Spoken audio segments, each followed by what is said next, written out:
Yes, we're here to celebrate the construction of 2 new ferries which will operate in Cameron Parish at the mouth of the Calcasieu River.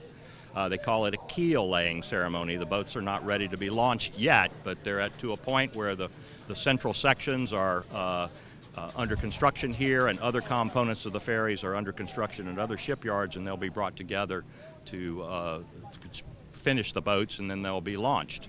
And we have a ferry operation in Cameron Parish that's been there for many, many decades and needs to be there for many decades to come.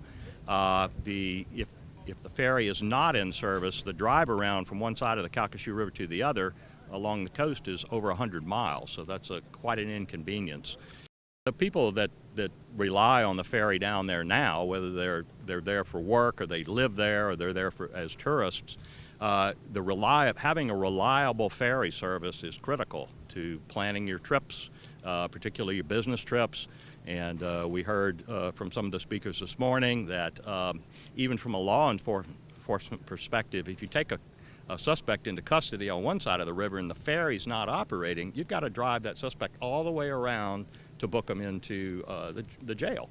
And so meanwhile, that other side where you took the suspect from may not have any police protection while that's going on. So it's critical that we have a reliable, predictable ferry service there so that the business interests can plan their trucking operations, commercial fishermen can plan around that, and for the convenience of the tourist and the recreational fishermen down there, they need this service.